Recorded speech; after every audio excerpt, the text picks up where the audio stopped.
Okay, so we're going to talk about the visitor visa.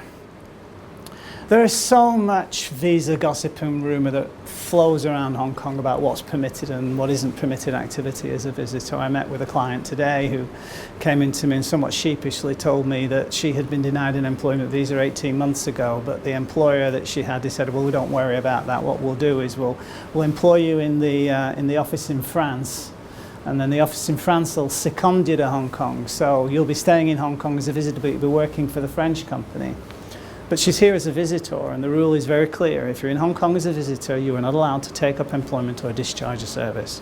It doesn't matter where your so-called employment contract originates. If you're in Hong Kong, terra firma, carrying on employment or discharging a service, then you need the permission of the Immigration Department to do that.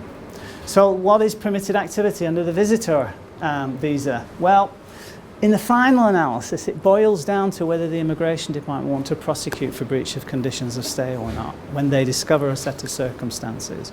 But there are sort of rules that exist, and essentially if you are going to come to Hong Kong as a visitor, classically stated, with no intention to stay here for any length of time, and you're going to have your business visit, or you're going to have your leisure visit, or you're going to have your family visit, or whatever it is that bringing you here for a short time, you then complete those activities and then you leave, and that's a genuine visit.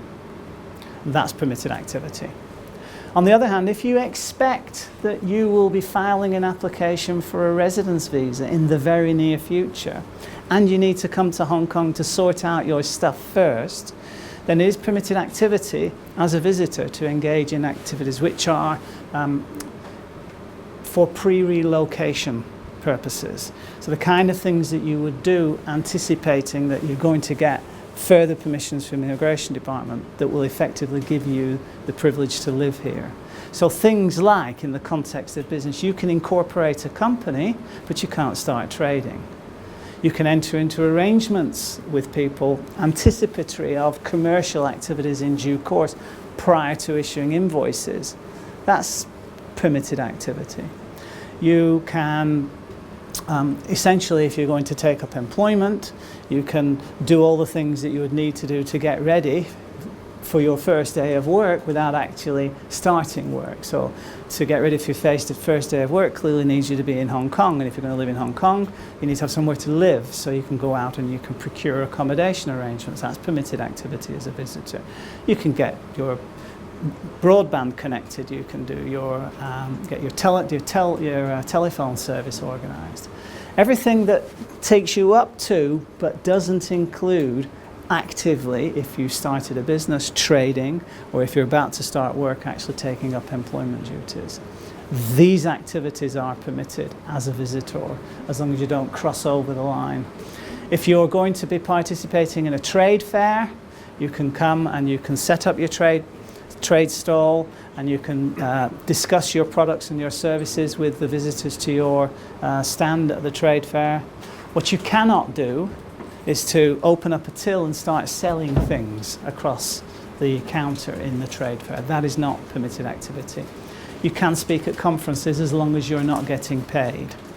So these are typically the kinds of things that you can do as a visitor. But you must be very, very clear. If your intention to reside has crystallized, and you're then anticipating that you're going to be needing the kind of immigration status that you need to do the things that you're planning to do, and before you start those things, you have to file your application that's required for the consents to do that. So there's no fudging the issue. You're here as a visitor, you're expected to visit and leave.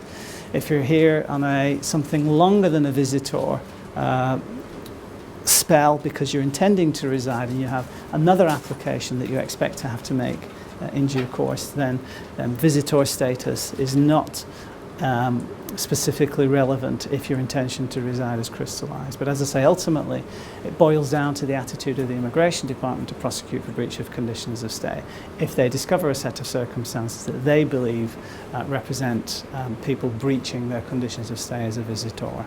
And you hear about these people that have been visitors, well, forever, 4 or 5 years, coming and going, they've never had a problem, and then one day you don't see them again. And there's a reason for that. The reason is that An immigration officer has assessed the bona fides as they've arrived as visitors, and the immigration officer said, no, I'm no longer going to give you 90 days or 30 days or 6 months or whatever it is, depending on your national holiday. I'm going to give you a short conditional landing. I'm going to give you 7 days, and then you have to leave, and you will not be able to return back to Hong Kong again for 12 months after that as a visitor. And the only way to get rid of that status is then to make an application for a visa, typically a residence visa from outside of Hong Kong, so that you can then essentially get back into the things that were keeping you here in the first place. And that's typically how the Immigration Department police that.